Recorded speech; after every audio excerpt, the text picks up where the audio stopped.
ಓಂ ಶಾಂತಿ. ಪ್ರಾತಃ ಮುರಳಿ, ತಾರೀಕು 13/2/2025. ಓಂ ಶಾಂತಿ.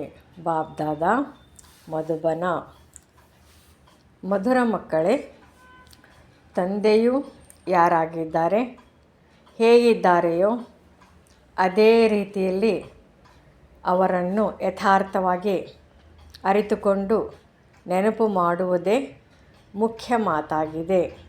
ಮನುಷ್ಯರಿಗೆ ಈ ಮಾತನ್ನು ಬಹಳ ಯುಕ್ತಿಯಿಂದ ತಿಳಿಸಬೇಕಾಗಿದೆ.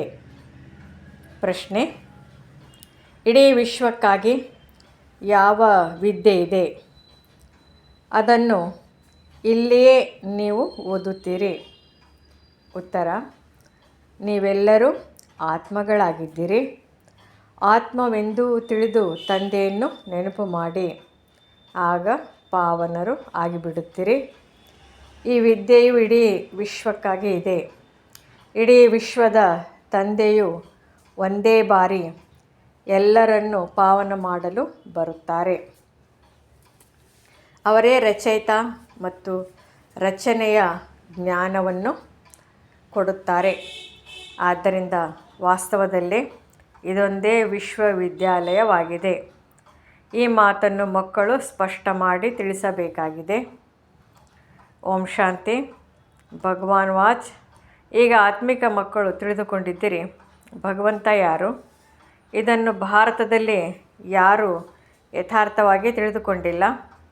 ಆದ್ದರಿಂದಲೇ ತಂದೆಯು ತಿಳಿಸುತ್ತಾರೆ, ನಾನು ಯಾರಾಗಿದ್ದೇನೆ, ಹೇಗಿದ್ದೇನೆಯೋ ಯಥಾರ್ಥ ರೀತಿಯಲ್ಲಿ ನನ್ನನ್ನು ಯಾರೂ ತಿಳಿದುಕೊಂಡಿಲ್ಲ. ನಿಮ್ಮಲ್ಲಿಯೂ ನಂಬರ್ ವಾರ್ ಇದ್ದಾರೆ. ನಂಬರ್ ವಾರ್ ಪುರುಷಾರ್ಥದ ಅನುಸಾರ ಅರಿತುಕೊಂಡಿದ್ದಾರೆ. ಭಲೆ ಇಲ್ಲಿಯೇ ಇರುತ್ತಾರೆ, ಆದರೆ ಯಥಾರ್ಥವಾಗಿ ತಿಳಿದುಕೊಳ್ಳುವುದಿಲ್ಲ. ಯಥಾರ್ಥವಾಗಿ ತಿಳಿದುಕೊಂಡು ತಂದೆಯನ್ನು ನೆನಪು ಮಾಡುವುದೇ ಬಹಳ ಶ್ರಮದಾಯಕವಾಗಿದೆ. ಬಹಳ ಸಹಜವೆಂದು ಮಕ್ಕಳು ಹೇಳುತ್ತಾರೆ. ಆದರೆ ನಾನು ಯಾರಾಗಿದ್ದೇನೆ, ನಾನು ನಿರಂತರ ತಂದೆಯನ್ನು ನೆನಪು ಮಾಡಬೇಕು ಎಂಬ ಯುಕ್ತಿಯು ಬುದ್ಧಿಯಲ್ಲಿ ಇರುವುದಿಲ್ಲ. ನಾನು ಆತ್ಮ ಅತಿ ಸೂಕ್ಷ್ಮವಾಗಿದ್ದೇನೆ. ನಮ್ಮ ತಂದೆಯು ಸೂಕ್ಷ್ಮ ಬಿಂದುವಾಗಿದ್ದಾರೆ. ಅರ್ಧ ಕಲ್ಪವಂತೂ ಯಾರೂ ಭಗವಂತನ ಹೆಸರನ್ನೇ ಹೇಳುವುದಿಲ್ಲ. ಹೇ ಭಗವಂತ ಎಂದು ಹೇಳಿ ದುಃಖದಲ್ಲಿಯೇ ನೆನಪು ಮಾಡುತ್ತಾರೆ. ಭಗವಂತ ಯಾರೆಂಬುದನ್ನು ಮನುಷ್ಯರು ತಿಳಿದುಕೊಂಡಿಲ್ಲ. ಈಗ ಮನುಷ್ಯರಿಗೆ ಹೇಗೆ ತಿಳಿಸುವುದು ಎಂಬುದರ ಬಗ್ಗೆ ವಿಚಾರ ಸಾಗರ ಮಂಥನ ನಡೆಯಬೇಕು. ಪ್ರಜಾಪಿತ ಬ್ರಹ್ಮಕುಮಾರಿ ಈಶ್ವರ್ಯ ವಿಶ್ವವಿದ್ಯಾಲಯವೆಂದು ಹೆಸರನ್ನು ಬರೆಯಲಾಗಿದೆ. ಇದು ಸಹ ಆತ್ಮಿಕ ಬೇಹದ್ದಿನ ತಂದೆಯ ಈಶ್ವರ್ಯ ವಿಶ್ವವಿದ್ಯಾಲಯವಾಗಿದೆ ಎಂಬುದನ್ನು ತಿಳಿದುಕೊಳ್ಳುವುದಿಲ್ಲ. ಈಗ ಮನುಷ್ಯರು ತಿಳಿದುಕೊಳ್ಳಬೇಕಾದರೆ ಯಾವ ಹೆಸರನ್ನಿಡುವುದು? ಇದು ವಿಶ್ವವಿದ್ಯಾಲಯವಾಗಿದೆ ಎಂಬುದನ್ನು ಮನುಷ್ಯರಿಗೆ ಹೇಗೆ ತಿಳಿಸಿಕೊಡುವುದು? ಯೂನಿವರ್ಸ್ನಿಂದ ಯೂನಿವರ್ಸಿಟಿ ಎಂಬ ಶಬ್ದವು ಬಂದಿದೆ. ಯೂನಿವರ್ಸ್ ಎಂದರೆ ಇಡೀ ವಿಶ್ವ. ಅದರ ಹೆಸರನ್ನು ಯೂನಿವರ್ಸಿಟಿ ಎಂದು ಇಡಲಾಗಿದೆ. ಅದರಲ್ಲಿ ಎಲ್ಲ ಮನುಷ್ಯರು ಓದಬಹುದಾಗಿದೆ. ಇಡೀ ವಿಶ್ವದವರೆಲ್ಲರೂ ಓದುವುದಕ್ಕಾಗಿ ಯೂನಿವರ್ಸಿಟಿ ಇದೆ. ವಾಸ್ತವದಲ್ಲಿ ಇಡೀ ವಿಶ್ವಕ್ಕಾಗಿ ಒಬ್ಬರೇ ತಂದೆಯು ಬರುತ್ತಾರೆ. ಅವರದು ಇದೊಂದೇ ವಿಶ್ವವಿದ್ಯಾಲಯವಾಗಿದೆ. ಇಲ್ಲಿ ಗುರಿ ಧ್ಯೇಯವು ಒಂದೇ ಆಗಿದೆ. ತಂದೆಯೇ ಬಂದು ಇಡೀ ವಿಶ್ವವನ್ನು ಪಾವನ ಮಾಡುತ್ತಾರೆ, ಯೋಗವನ್ನು ಕಲಿಸುತ್ತಾರೆ. ಇದು ಎಲ್ಲ ಧರ್ಮದವರಿಗಾಗಿ ಇದೆ. ತಂದೆಯು ತಿಳಿಸುತ್ತಾರೆ, ತಮ್ಮನ್ನು ಆತ್ಮವೆಂದು ತಿಳಿಯಿರಿ. ಇಡೀ ವಿಶ್ವದ ತಂದೆಯು ನಿರಾಕಾರ ಪರಮಪಿತ ಪರಮಾತ್ಮ ಆಗಿದ್ದಾರೆ ಅಂದಾಗ ಇದರ ಹೆಸರನ್ನು ನಿರಾಕಾರ ಪರಮಪಿತ ಪರಮಾತ್ಮನ ಆತ್ಮೀಯ ವಿಶ್ವವಿದ್ಯಾಲಯವೆಂದು ಏಕೆ ಇಡಬಾರದು? ವಿಚಾರ ಮಾಡಬೇಕಾಗುತ್ತದೆ ಅಲ್ಲವೇ? ಇಂದಿನ ಮನುಷ್ಯರು ಇಡೀ ವಿಶ್ವದಲ್ಲಿ ಒಬ್ಬರೂ ಸಹ ತಂದೆಯನ್ನು ಅರಿತುಕೊಂಡಿಲ್ಲ. ರಚಯಿತನನ್ನು ಅರಿತುಕೊಂಡರೆ ರಚನೆಯನ್ನು ಅರಿತುಕೊಳ್ಳುವರು. ರಚಯಿತನ ಮೂಲಕವೇ ರಚನೆಯನ್ನು ಅರಿತುಕೊಳ್ಳಲಾಗುತ್ತದೆ. ತಂದೆಯು ಮಕ್ಕಳಿಗೆ ಎಲ್ಲವನ್ನೂ ತಿಳಿಸಿಕೊಡುತ್ತಾರೆ, ಮತ್ಯಾರೂ ತಿಳಿದುಕೊಂಡಿಲ್ಲ. ಋಷಿಮುನಿಗಳು ಸಹ ಗೊತ್ತಿಲ್ಲವೆಂದು ಹೇಳುತ್ತಾ ಹೋದರು. ಅದರಿಂದ ತಂದೆಯು ತಿಳಿಸುತ್ತಾರೆ, ನಿಮಗೆ ಮೊದಲು ಈ ರಚಯಿತ ಮತ್ತು ರಚನೆಯ ಜ್ಞಾನವಿರಲಿಲ್ಲ. ಈಗ ರಚಯಿತನೇ ತಿಳಿಸುತ್ತಾರೆ, ಬಂದು ನಮಗೆ ಸುಖ ಶಾಂತಿಯನ್ನು ಕೊಡಿ ಎಂದು ನನ್ನನ್ನು ಎಲ್ಲರೂ ಕರೆಯುತ್ತಾರೆ. ಏಕೆಂದರೆ ಈಗ ದುಃಖ ಅಶಾಂತಿ ಇದೆ. ಅವರ ಹೆಸರೇ ಆಗಿದೆ ದುಃಖಹರ್ತ ಸುಖಕರ್ತ. ಅವರು ಯಾರು? ಭಗವಂತ. ಅವರು ಹೇಗೆ ದುಃಖವನ್ನು ಹರಣ ಮಾಡಿ ಸುಖವನ್ನು ಕೊಡುತ್ತಾರೆಂಬುದನ್ನು ಯಾರೂ ತಿಳಿದುಕೊಂಡಿಲ್ಲ. ಆದ್ದರಿಂದ ಈಗ ಇಷ್ಟು ಸ್ಪಷ್ಟ ಮಾಡಿ ಬರೆಯಬೇಕು. ಅದರಿಂದ ನಿರಾಕಾರ ಪರಮಾತ್ಮನೇ ಈ ಜ್ಞಾನವನ್ನು ಕೊಡುತ್ತಾರೆಂಬುದನ್ನು ಅರಿತುಕೊಳ್ಳಬೇಕು. ಇದರ ಮೇಲೆ ವಿಚಾರ ಸಾಗರ ಮಂಥನ ಮಾಡಬೇಕು. ತಂದೆಯು ತಿಳಿಸುತ್ತಾರೆ, ಮನುಷ್ಯರೆಲ್ಲರೂ ಕಲ್ಲು ಬುದ್ಧಿಯವರಾಗಿದ್ದಾರೆ. ಈಗ ನಿಮ್ಮನ್ನು ತಂದೆಯು ಪಾರಸ್ ಬುದ್ಧಿಯವರನ್ನಾಗಿ ಮಾಡುತ್ತಿದ್ದಾರೆ. ವಾಸ್ತವದಲ್ಲಿ ಯಾರು ಕೊನೆ ಪಕ್ಷ 50ಕ್ಕಿಂತಲೂ ಅಧಿಕ ಅಂಕಗಳನ್ನು ತೆಗೆದುಕೊಳ್ಳುವರೋ ಅವರಿಗೆ ಪಾರಸ್ ಬುದ್ಧಿಯವರೆಂದು ಹೇಳಲಾಗುತ್ತದೆ. ಅನುತ್ತೀರ್ಣರಾಗುವುದು ಪಾರಸ್ ಬುದ್ಧಿಯವರಲ್ಲ. ರಾಮನು ಸಹ ಕಡಿಮೆ ಅಂಕಗಳನ್ನು ತೆಗೆದುಕೊಂಡಿದ್ದರಿಂದ ಕ್ಷತ್ರಿಯರನ್ನಾಗಿ ತೋರಿಸಿದ್ದಾರೆ. ರಾಮನಿಗೆ ಬಿಲ್ಲು ಬಾಣವನ್ನು ಏಕೆ ತೋರಿಸಿದ್ದಾರೆ ಎಂಬುದನ್ನು ಯಾರೂ ತಿಳಿದುಕೊಂಡಿಲ್ಲ. ಶ್ರೀಕೃಷ್ಣನು ಎಲ್ಲರನ್ನೂ ಕೊಂದನೆಂದು ಶ್ರೀಕೃಷ್ಣನಿಗೆ ಸ್ವದರ್ಶನ ಚಕ್ರವನ್ನು ತೋರಿಸುತ್ತಾರೆ ಮತ್ತು ರಾಮನಿಗೆ ಬಿಲ್ಲು ಬಾಣವನ್ನು ತೋರಿಸುತ್ತಾರೆ. ಒಂದು ವಿಶೇಷವಾದ ಪತ್ರಿಕೆಯೂ ಬರುತ್ತದೆ. ಅದರಲ್ಲಿ ತೋರಿಸಿದ್ದಾರೆ ಕೃಷ್ಣನು ಹೇಗೆ ಸ್ವದರ್ಶನ ಚಕ್ರದಿಂದ ಅಕಾಸುರ ಬಕಾಸುರ ಅನೇಕರನ್ನು ಕೊಲ್ಲುತ್ತಾನೆಂದು. ಇಬ್ಬರನ್ನು ಹಿಂಸಕರನ್ನಾಗಿ ಮಾಡಿಬಿಟ್ಟಿದ್ದಾರೆ ಮತ್ತು ಡಬಲ್ ಹಿಂಸಕರನ್ನಾಗಿ ಮಾಡಿಬಿಟ್ಟಿದ್ದಾರೆ. ಅವರಿಗೂ ಸಹ ಮಕ್ಕಳಾದರಲ್ಲವೇ ಎಂದು ಕೇಳುತ್ತಾರೆ. ಅರೆ, ಅವರಂತೂ ನಿರ್ವಿಕಾರಿ ದೇವತೆಗಳಾಗಿದ್ದಾರೆ. ಅಲ್ಲಿ ರಾವಣ ರಾಜ್ಯವೇ ಇರುವುದಿಲ್ಲ. ಈ ಸಮಯದಲ್ಲಿ ರಾವಣ ಸಂಪ್ರದಾಯವೆಂದು ಹೇಳಲಾಗುತ್ತದೆ. ನಾವು ಯೋಗ ಬಲದಿಂದ ವಿಶ್ವದ ರಾಜ್ಯ ಭಾಗ್ಯವನ್ನು ತೆಗೆದುಕೊಳ್ಳುತ್ತೇವೆಂದು ನೀವು ತಿಳಿಸುತ್ತೀರಿ. ಅಂದ ಮೇಲೆ ಯೋಗ ಬಲದಿಂದ ಮಕ್ಕಳಾಗಲು ಸಾಧ್ಯವಿಲ್ಲವೇ? ಅದು ನಿರ್ವಿಕಾರಿ ಪ್ರಪಂಚವಾಗಿದೆ. ಈಗ ನೀವು ಶೂದ್ರರಿಂದ ಬ್ರಾಹ್ಮಣರಾಗಿದ್ದೀರಿ. ಬಹಳ ಚೆನ್ನಾಗಿ ತಿಳಿಸಬೇಕು. ಅದರಿಂದ ಮನುಷ್ಯರು ಇವರಲ್ಲಿ ಸಂಪೂರ್ಣ ಜ್ಞಾನವಿದೆ ಎಂಬುದನ್ನು ಅರಿತುಕೊಳ್ಳಬೇಕು. ಈ ಮಾತನ್ನು ಸ್ವಲ್ಪ ಅರಿತುಕೊಂಡರೂ ಸಹ ಇವರು ಬ್ರಾಹ್ಮಣ ಕುಲದವರೆಂದು ಕರೆಯಲಾಗುತ್ತದೆ. ಇನ್ನು ಕೆಲವರನ್ನು ನೋಡಿದಾಗ ಇವರು ಬ್ರಾಹ್ಮಣ ಕುಲದವರಲ್ಲವೆಂದು ತಿಳಿಯಬಹುದು. ಬರುವುದಂತೂ ಅನೇಕ ಪ್ರಕಾರದವರು ಬರುತ್ತಾರಲ್ಲವೇ? ಅಂದಾಗ ಆತ್ಮೀಯ ನಿರಾಕಾರ ಪರಮಪಿತ ಪರಮಾತ್ಮನ ಆತ್ಮೀಯ ವಿಶ್ವವಿದ್ಯಾಲಯವೆಂದು ಬರೆದು ನೋಡಿ ಏನಾಗುತ್ತದೆ. ವಿಚಾರ ಸಾಗರ ಮಂಥನ ಮಾಡಿ ಶಬ್ದಗಳನ್ನು ಸೇರಿಸಬೇಕಾಗುತ್ತದೆ. ಇದರಲ್ಲಿ ಬರೆಯುವ ಬಹಳ ಯುಕ್ತಿಯೂ ಬೇಕು. ಅದರಿಂದ ಮನುಷ್ಯರು ತಿಳಿದುಕೊಳ್ಳಲಿ. ಇಲ್ಲಿ ಈ ಜ್ಞಾನವನ್ನು ಪರಮಾತ್ಮನು ತಿಳಿಸುತ್ತಾರೆ ಅಥವಾ ರಾಜಯೋಗವನ್ನು ಕಲಿಸುತ್ತಾರೆ. ಈ ಶಬ್ದವು ಸಾಮಾನ್ಯವಾಗಿದೆ. 1 ಸೆಕೆಂಡಿನಲ್ಲಿ ಸ್ವರ್ಗದ ಜೀವನ್ಮುಕ್ತಿಯ ಪ್ರಾಪ್ತಿಯಾಗುತ್ತದೆ. ಇಂತಿಂತಹ ಶಬ್ದಗಳಿರಲಿ. ಅದು ಮನುಷ್ಯರ ಬುದ್ಧಿಯಲ್ಲಿ ಕುಳಿತುಕೊಳ್ಳಲಿ. ಬ್ರಹ್ಮರವರ ಮೂಲಕ ವಿಷ್ಣುಪುರಿಯ ಸ್ಥಾಪನೆಯಾಗುತ್ತದೆ. ತಂದೆ ಮತ್ತು ಆಸ್ತಿಯನ್ನು ನೆನಪು ಮಾಡಿ. ಇದು ಮನ್ಮನಾಭವದ ಅರ್ಥವಾಗಿದೆ. ನೀವು ಬ್ರಹ್ಮ ಮುಖವಂಶಾವಳಿ ಬ್ರಾಹ್ಮಣ ಕುಲಭೂಷಣ ಸ್ವದರ್ಶನ ಚಕ್ರಧಾರಿಗಳಾಗಿದ್ದೀರಿ. ಅವರು ವಿಷ್ಣುವಿಗೆ ಸ್ವದರ್ಶನ ಚಕ್ರವನ್ನು ತೋರಿಸುತ್ತಾರೆ. ಕೃಷ್ಣನಿಗೂ 4 ಭುಜಗಳನ್ನು ತೋರಿಸುತ್ತಾರೆ. ಅಂದಾಗ 4 ಭುಜಗಳಿರಲು ಹೇಗೆ ಸಾಧ್ಯ? ತಂದೆಯು ಎಷ್ಟು ಚೆನ್ನಾಗಿ ತಿಳಿಸಿಕೊಡುತ್ತಾರೆ. ಮಕ್ಕಳು ಬಹಳ ವಿಶಾಲ ಬುದ್ಧಿಯವರು, ಪಾರಸ್ ಬುದ್ಧಿಯವರಾಗಬೇಕಾಗಿದೆ. ಸತ್ಯುಗದಲ್ಲಿ ಯಥಾ ರಾಜ ರಾಣಿ ತಥಾ ಪ್ರಜಾ, ಎಲ್ಲರಿಗೆ ಪಾರಸ್ ಬುದ್ಧಿಯವರೆಂದು ಹೇಳುತ್ತಾರಲ್ಲವೇ, ಅದು ಚಿನ್ನದ ಪ್ರಪಂಚ. ಇದು ಕಲ್ಲುಗಳ ಪ್ರಪಂಚವಾಗಿದೆ. ನಿಮಗೆ ಮನುಷ್ಯರಿಂದ ದೇವತೆಗಳಾಗುವ ಜ್ಞಾನವು ಸಿಗುತ್ತಿದೆ. ನೀವು ಶ್ರೀಮತದ ಅನುಸಾರ ಪುನಃ ತಮ್ಮ ರಾಜ್ಯವನ್ನು ಸ್ಥಾಪನೆ ಮಾಡುತ್ತಿದ್ದೀರಿ.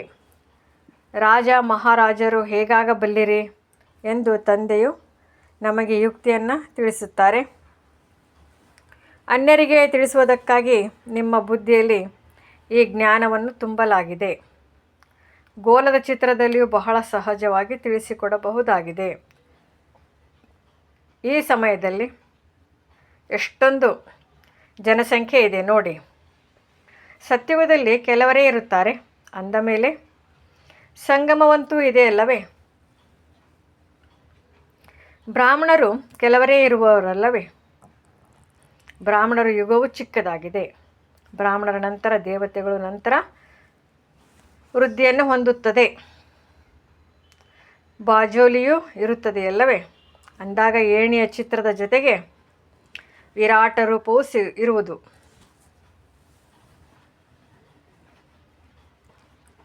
ತಿಳಿಸಿದಾಗ ಇದು ಸ್ಪಷ್ಟವಾಗುವುದು. ಯಾರು ನಿಮ್ಮ ಕುಲದವರು ಆಗಿದ್ದಾರೆ, ಅವರ ಬುದ್ಧಿಯಲ್ಲಿ ರಚಯಿತ ಮತ್ತು ರಚನೆಯ ಜ್ಞಾನವು ಸಹಜವಾಗಿ ಕುಳಿತುಕೊಳ್ಳುವುದು. ಇವರು ನಮ್ಮ ಕುಲದವರೋ ಅಥವಾ ಅಲ್ಲವೋ ಎಂದು ಅವರ ಚೆಹರೆಯಿಂದಲೇ ತಿಳಿದು ಬಿಡುತ್ತದೆ. ಒಂದು ವೇಳೆ ನಮ್ಮ ಕುಲದವರಲ್ಲವೆಂದರೆ ಬಿಸಿ ತವೆಯಂತೆ ಕೇಳುತ್ತಾರೆ. ಬುದ್ಧಿವಂತರು ಗಮನವಿಟ್ಟು ಕೇಳುವರು. ಯಾರಿಗಾದರೂ ಒಂದು ಬಾರಿ ಬಾಣವು ನಾಟಿತೆಂದರೆ ಮತ್ತೆ ಬರುತ್ತಾ ಇರುತ್ತಾರೆ. ಕೆಲವರು ಪ್ರಶ್ನೆ ಕೇಳುತ್ತಾರೆ ಮತ್ತು ಇನ್ನೂ ಕೆಲವರು ಒಳ್ಳೆಯ ಹೂಗಳಾಗಿದ್ದಾರೆ. ನಿತ್ಯವೂ ತಾವೇ ಬಂದು ತಿಳಿದುಕೊಂಡು ಹೋಗುವರು. ಚಿತ್ರಗಳಿಂದ ಯಾರು ಬೇಕಾದರೂ ಅರಿತುಕೊಳ್ಳಬಹುದಾಗಿದೆ. ಅವಶ್ಯವಾಗಿ ತಂದೆಯು ದೇವಿ ದೇವತಾ ಧರ್ಮದ ಸ್ಥಾಪನೆ ಮಾಡುತ್ತಿದ್ದಾರೆ. ಕೆಲವರು ಕೇಳದೆಯೇ ತಾವೇ ಅರಿತುಕೊಳ್ಳುತ್ತಾ ಹೋಗುತ್ತಾರೆ. ಇನ್ನು ಕೆಲವರು ಬಹಳಷ್ಟು ಪ್ರಶ್ನೆಗಳನ್ನು ಕೇಳುತ್ತಾರೆ, ಏನನ್ನೂ ತಿಳಿದುಕೊಳ್ಳುವುದಿಲ್ಲ. ಅಂಥವರಿಗೆ ಪುನಃ ತಿಳಿಸಬೇಕಾಗುತ್ತದೆ. ಅವರ ಬಳಿ ವಾದ ಮಾಡುವಂತಿಲ್ಲ. ವಾದ ಮಾಡಿದರೆ ಈಶ್ವರನು ನಿಮ್ಮ ರಕ್ಷಣೆ ಮಾಡುವುದಿಲ್ಲವೆಂದು ಹೇಳುತ್ತಾರೆ. ಅವರು ಯಾವ ರಕ್ಷಣೆ ಮಾಡುತ್ತಾರೆಂಬುದನ್ನು ನೀವು ತಿಳಿದುಕೊಂಡಿದ್ದೀರಿ. ತಮ್ಮ ಕರ್ಮಗಳ ಲೆಕ್ಕಾಚಾರವಂತೂ ಪ್ರತಿಯೊಬ್ಬರೂ ಸಮಾಪ್ತಿ ಮಾಡಿಕೊಳ್ಳಬೇಕಾಗಿದೆ. ಇನ್ನೂ ಕೆಲವರ ಆರೋಗ್ಯವು ಸರಿ ಇಲ್ಲದಿದ್ದಾಗ ರಕ್ಷಣೆ ಮಾಡಿ ಎಂದು ಹೇಳುತ್ತಾರೆ. ತಂದೆಯು ತಿಳಿಸುತ್ತಾರೆ, ನಾನು ಪತಿತರಿಂದ ಪಾವನ ಮಾಡಲು ಬರುತ್ತೇನೆ. ಆ ವೃತ್ತಿಯನ್ನು ನೀವೇ ಕಲಿಯುತ್ತೀರಿ. ತಂದೆಯು ಪಂಚವಿಕಾರಗಳ ಮೇಲೆ ಜಯವನ್ನು ಪ್ರಾಪ್ತಿ ಮಾಡಿಸುತ್ತಾರೆ. ಆಗ ಅವು ಇನ್ನೂ ಜೋರಾಗಿ ಎದುರಿಸುತ್ತದೆ. ಬಹಳ ಜೋರಾಗಿ ವಿಕಾರಗಳ ಬಿರುಗಾಳಿಗಳು ಬರುತ್ತದೆ. ಇದಕ್ಕೆ ತಂದೆಯು ತಿಳಿಸುತ್ತಾರೆ, ತಂದೆಯ ಮಕ್ಕಳಾದಾಗ ಇವೆಲ್ಲ ಕಾಯಿಲೆಗಳು ಇನ್ನೂ ಹೆಚ್ಚಿನದಾಗಿ ಹೊರಬರುತ್ತವೆ. ಬಹಳ ಹೆಚ್ಚಿನ ಬಿರುಗಾಳಿಗಳು ಬರುತ್ತವೆ. ಇದು ಮುಷ್ಟಿ ಯುದ್ಧವಾಗಿದೆ. ಒಳ್ಳೊಳ್ಳೆಯ ಶಕ್ತಿಶಾಲಿಗಳನ್ನು ಸಹ ಸೋಲಿಸಿಬಿಡುತ್ತದೆ. ಆದ್ದರಿಂದಲೇ ಗೊತ್ತಿದೆಯಲ್ಲವೇ, ಕುದೃಷ್ಟಿಯು ಬಂದು ಬಿಡುತ್ತದೆ, ರಿಜಿಸ್ಟರ್ ಹಾಳಾಗಿ ಬಿಡುತ್ತದೆ ಎಂದು ಹೇಳುತ್ತಾರಲ್ಲವೇ. ಕುದೃಷ್ಟಿಯವರೊಂದಿಗೆ ಮಾತನಾಡಲೂಬಾರದು. ತಂದೆಯು ಎಲ್ಲ ಸೇವಾ ಕೇಂದ್ರಗಳ ಮಕ್ಕಳಿಗೆ ತಿಳಿಸುತ್ತಾರೆ. ಕುದೃಷ್ಟಿಯವರು ಅನೇಕರಿದ್ದಾರೆ. ಒಂದು ವೇಳೆ ಹೆಸರನ್ನು ಹೇಳಿದರೆ ಇನ್ನೂ ವಿರೋಧಿಗಳಾಗಿ ಬಿಡುತ್ತಾರೆ. ತಮ್ಮ ಸತ್ಯನಾಶ ಮಾಡಿಕೊಳ್ಳುವರು. ಉಲ್ಟಾ ಕೆಲಸಗಳನ್ನು ಮಾಡತೊಡಗುತ್ತಾರೆ. ಕಾಮವಿಕಾರವು ಮೂಗನ್ನು ಹಿಡಿಯುತ್ತದೆ. ಮಾಯೆಯು ಬಿಡುವುದೇ ಇಲ್ಲ. ಕೆಟ್ಟ ಕರ್ಮ, ಕುದೃಷ್ಟಿ, ಕುವಚನ ಎಲ್ಲವೂ ಬಂದು ಬಿಡುತ್ತದೆ. ಆಗ ಕೆಟ್ಟ ಚಲನೆಯಾಗಿಬಿಡುತ್ತದೆ. ಆದ್ದರಿಂದ ಬಹಳ ಬಹಳ ಎಚ್ಚರಿಕೆಯಿಂದಿರಬೇಕಾಗಿದೆ. ಯಾವಾಗ ನೀವು ಮಕ್ಕಳು ಪ್ರದರ್ಶನೆ ಮೊದಲಾದವುಗಳನ್ನು ಮಾಡುತ್ತೀರೋ ಆಗ ಯಾರೇ ಬರಲಿ ಸಹಜವಾಗಿ ತಿಳಿದುಕೊಳ್ಳುವಂತಹ ಯುಕ್ತಿಯನ್ನು ರಚಿಸಿ. ಈ ಗೀತಾಜ್ಞಾನವನ್ನು ಸ್ವಯಂ ತಂದೆಯೇ ಓದಿಸುತ್ತಾರೆ. ಇದರಲ್ಲಿ ಯಾವುದೇ ಶಾಸ್ತ್ರ ಮೊದಲಾದವುಗಳ ಮಾತಿಲ್ಲ. ಇದು ವಿದ್ಯೆಯಾಗಿದೆ. ಯಾವುದೇ ಪುಸ್ತಕದ ಗೀತೆಯಂತೂ ಇಲ್ಲಿಲ್ಲ. ಇಲ್ಲಿ ತಂದೆಯೇ ಓದಿಸುತ್ತಾರೆ. ಕೈಯಲ್ಲಿ ಪುಸ್ತಕವನ್ನೇನೂ ಹಿಡಿದುಕೊಳ್ಳುವುದಿಲ್ಲ. ಅಂದಾಗ ಈ ಗೀತೆ ಎಂಬ ಹೆಸರು ಎಲ್ಲಿಂದ ಬಂದಿತು? ಇವೆಲ್ಲ ವೇದ ಶಾಸ್ತ್ರಗಳು ಕೊನೆಯಲ್ಲಿಯೇ ರಚಿಸಲ್ಪಡುತ್ತದೆ. ಅನೇಕ ಮಠ ಪಂಥಗಳಿವೆ. ಎಲ್ಲರದು ತಮ್ಮ ತಮ್ಮ ಶಾಸ್ತ್ರಗಳಿವೆ. ರೆಂಬೆ ಕೊಂಬೆಗಳು ಯಾವುದೆಲ್ಲವೂ ಇದೆಯೋ ಅರ್ಥಾತ್ ಚಿಕ್ಕ ಚಿಕ್ಕ ಮಠ ಪಂಥ ಅವರದೂ ಸಹ ತಮ್ಮ ತಮ್ಮ ಶಾಸ್ತ್ರಗಳಿವೆ. ಅಂದ ಮೇಲೆ ಅವೆಲ್ಲವೂ ಮಕ್ಕಳು ಮರಿಗಳಾಗಿವೆ. ಆ ಶಾಸ್ತ್ರಗಳಿಂದ ಮುಕ್ತಿಯು ಸಿಗಲು ಸಾಧ್ಯವಿಲ್ಲ. ಸರ್ವಶಾಸ್ತ್ರಮಯಿ ಶಿರೋಮಣಿ ಗೀತೆ ಎಂದು ಗಾಯನವಿದೆ. ಗೀತೆಯ ಜ್ಞಾನವನ್ನು ತಿಳಿಸುವವರು ಇದ್ದಾರಲ್ಲವೇ? ಈ ಜ್ಞಾನವನ್ನು ತಂದೆಯು ಬಂದು ತಿಳಿಸುತ್ತಾರೆ. ಯಾವುದೇ ಶಾಸ್ತ್ರ ಮೊದಲಾದವು ಕೈಯಲ್ಲಿಲ್ಲ. ನಾನು ಶಾಸ್ತ್ರಗಳನ್ನು ಓದಿಲ್ಲ, ಆದ್ದರಿಂದ ನಿಮಗೂ ಓದಿಸುವುದಿಲ್ಲ. ಮನುಷ್ಯರು ಕಲಿಯುತ್ತಾರೆ, ಕಲಿಸುತ್ತಾರೆ, ಆದರೆ ಇಲ್ಲಿ ಶಾಸ್ತ್ರಗಳ ಮಾತಿಲ್ಲ. ತಂದೆಯು ಜ್ಞಾನಪೂರ್ಣನಾಗಿದ್ದಾರೆ. ತಿಳಿಸುತ್ತಾರೆ, ನಾನು ನಿಮಗೆ ಎಲ್ಲ ವೇದಶಾಸ್ತ್ರಗಳ ಸಾರವನ್ನು ತಿಳಿಸುತ್ತೇನೆ. ಮುಖ್ಯವಾದದ್ದು 4 ಧರ್ಮಶಾಸ್ತ್ರಗಳಾಗಿವೆ. ಬ್ರಾಹ್ಮಣ ಧರ್ಮದ ಯಾವುದಾದರೂ ಗ್ರಂಥವಿದೆಯೇ? ಎಷ್ಟೊಂದು ತಿಳಿದುಕೊಳ್ಳುವ ಮಾತುಗಳಾಗಿವೆ. ಇವೆಲ್ಲ ಮಾತುಗಳನ್ನು ತಂದೆಯೇ ವಿಸ್ತಾರವಾಗಿ ತಿಳಿಸಿಕೊಡುತ್ತಾರೆ. ಮನುಷ್ಯರೆಲ್ಲರೂ ಕಲ್ಲು ಬುದ್ಧಿಯವರಾಗಿದ್ದಾರೆ. ಆದ್ದರಿಂದಲೇ ಇಷ್ಟೊಂದು ಕಂಗಾಲರಾಗಿದ್ದಾರೆ. ಸತ್ಯಯುಗದಲ್ಲಿ ದೇವತೆಗಳಿದ್ದರು. ಅಲ್ಲಿ ಚಿನ್ನದ ಮಹಲುಗಳು ಇತ್ತು, ಚಿನ್ನದ ಗಣಿಗಳಿತ್ತು. ಈಗಂತೂ ಅಪ್ಪಟ ಚಿನ್ನವೇ ಇಲ್ಲ. ಕಥೆಯಲ್ಲಿಯೂ ಭಾರತದ್ದೇ ಆಗಿದೆ. ನೀವು ದೇವಿ ದೇವತೆಗಳು ಪಾರಸ್ ಬುದ್ಧಿಯವರಾಗಿದ್ದೀರಿ.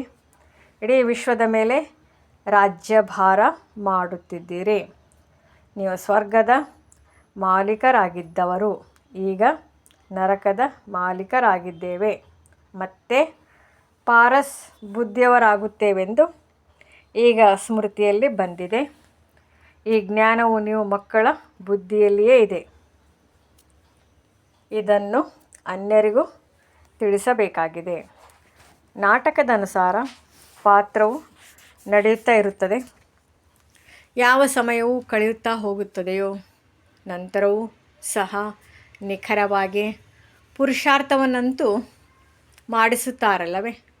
ಸ್ವಯಂ ಭಗವಂತನೇ ನಮ್ಮನ್ನು ಸ್ವರ್ಗದ ಮಾಲೀಕರನ್ನಾಗಿ ಮಾಡಲು ಪುರುಷಾರ್ಥ ಮಾಡಿಸುತ್ತಾರೆಂದು ಯಾವ ಮಕ್ಕಳಿಗೆ ನಶೆ ಇರುವುದೋ ಅವರ ಚೆಹರೆಯು ಬಹಳ ಪ್ರಸನ್ನತೆಯಿಂದ ಕೂಡಿರುತ್ತದೆ.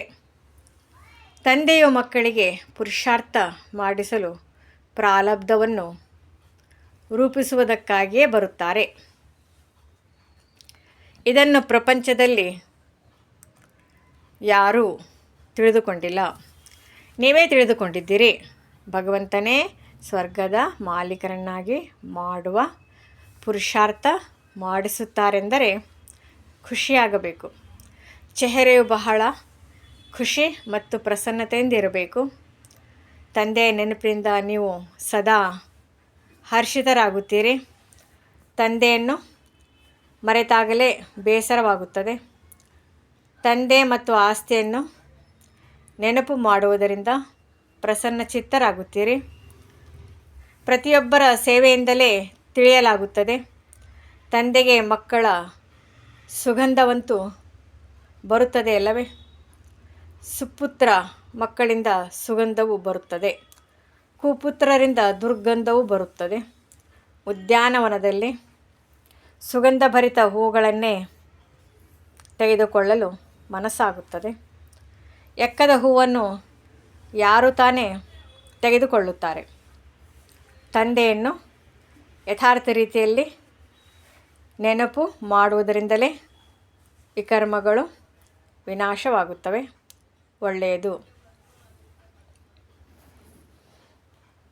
ಮಧುರಾತಿ ಮಧುರ ಅಗಲಿ ಹೋಗಿ ಮರಳಿ ಸಿಕ್ಕಿರುವ ಮಕ್ಕಳ ಪ್ರತಿ ಮಾತಾಪಿತಾ ಬಾಪ್ ದಾದಾರವರ ನೆನಪು, ಪ್ರೀತಿ ಹಾಗೂ ಸುಪ್ರಭಾತ. ಆತ್ಮಿಕ ತಂದೆಯ ಆತ್ಮಿಕ ಮಕ್ಕಳಿಗೆ ನಮಸ್ತೆ. ಆತ್ಮಿಕ ಮಕ್ಕಳಿಂದ ಆತ್ಮಿಕ ತಂದೆಗೆ ನಮಸ್ತೆ ನಮಸ್ತೆ ನಮಸ್ತೆ. ಧಾರಣೆಗಾಗಿ ಮುಖ್ಯ ಸಾರ. ಮೊದಲನೆಯದು, ಮಾಯೆಯ ಮುಷ್ಟಿ ಯುದ್ಧದಲ್ಲಿ ಸೋಲಬಾರದು. ಗಮನವಿರಲಿ, ಎಂದೂ ಮುಖದಿಂದ ಕೆಟ್ಟ ವಚನಗಳು ಬರಬಾರದು. ಕುದೃಷ್ಟಿ, ಕೆಟ್ಟ ಚಲನೆ, ಕೆಟ್ಟ ಕರ್ಮ ಆಗಬಾರದು. ಎರಡನೇದು, ಸುಂದರ ಸುಗಂಧಭರಿತ ಹೂಗಳಾಗಬೇಕಾಗಿದೆ. ನಶೆ ಇರಲಿ. ಸ್ವಯಂ ಭಗವಂತನೇ ನಮಗೆ ಓದಿಸುತ್ತಾರೆ. ತಂದೆಯ ನೆನಪಿನಲ್ಲಿದ್ದು ಸದಾ ಹರ್ಷಿತರಾಗಿರಬೇಕಾಗಿದೆ. ಎಂದು ಬಾಡಿ ಹೋಗಬಾರದು. ವರದಾನ. ಚಾಲೆಂಜ್ ಮತ್ತು ಪ್ರಾಕ್ಟಿಕಲ್ ಎರಡರ ಸಮಾನತೆಯ ಮೂಲಕ ಪಾಪಗಳಿಂದ ಸುರಕ್ಷಿತರಾಗಿರುವಂತಹ ವಿಶ್ವ ಸೇವಾಧಾರಿ ಭವ. ನೀವು ಮಕ್ಕಳು ಯಾವ ಚಾಲೆಂಜ್ ಮಾಡುವಿರಿ, ಆ ಚಾಲೆಂಜ್ ಮತ್ತು ಪ್ರಾಕ್ಟಿಕಲ್ ಜೀವನದಲ್ಲಿ ಸಮಾನತೆ ಇರಲಿ. ಇಲ್ಲದೆ ಹೋದರೆ ಪುಣ್ಯಾತ್ಮರ ಬದಲು ಹೊರೆಯುಳ್ಳ ಆತ್ಮರಾಗಿ ಬಿಡುವಿರಿ. ಈ ಪಾಪ ಮತ್ತು ಪುಣ್ಯದ ರೀತಿಯನ್ನು ತಿಳಿದು ಸ್ವಯಂ ರಕ್ಷಿಸಿಕೊಳ್ಳಿ.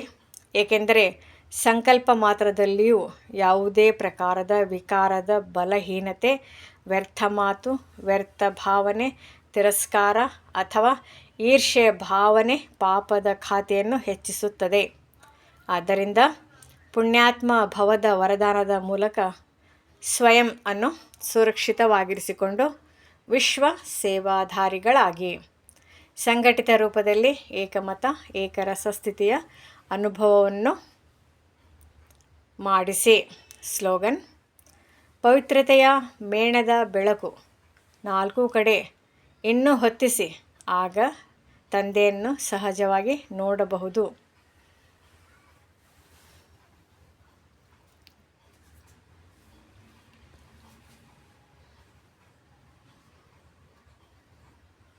ಅವ್ಯಕ್ತ ಸೂಚನೆ.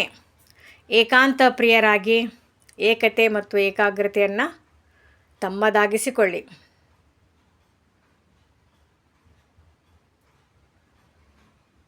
ಪ್ರತ್ಯಕ್ಷತೆಯ ಬಾವುಟವನ್ನು ಹಾರಿಸುವ ಮೊದಲು ಕೇವಲ 2 ಶಬ್ದ ಪ್ರತಿ ಕರ್ಮದಲ್ಲಿ ತರುವುದು. ಒಬ್ಬರ ಸರ್ವ ಸಂಬಂಧ ಸಂಪರ್ಕದಲ್ಲಿ ಪರಸ್ಪರದಲ್ಲಿ ಏಕತೆ. ಅನೇಕ ಸಂಸ್ಕಾರವಿದ್ದರೂ ಅನೇಕತೆಯಲ್ಲಿ ಏಕತೆ ಮತ್ತು ದೃಢತೆ ಇದು ಸಫಲತೆಯ ಸಾಧನವಾಗಿದೆ. ಕೆಲವೊಮ್ಮೆ ಏಕತೆಯು ಅಲುಗಾಡುತ್ತದೆ. ಇವರು ಇದನ್ನು ಮಾಡಲಿ, ಆಗ ನಾನು ಮಾಡುವೆನು. ಇಲ್ಲ, ನಿಮ್ಮ ಸ್ಲೋಗನ್ ಆಗಿದೆ ಸ್ವಪರಿವರ್ತನೆಯಿಂದ ವಿಶ್ವ ಪರಿವರ್ತನೆ, ವಿಶ್ವ ಪರಿವರ್ತನೆಯಿಂದ ಸ್ವಪರಿವರ್ತನೆ ಅಲ್ಲ. ಓಂ ಶಾಂತಿ.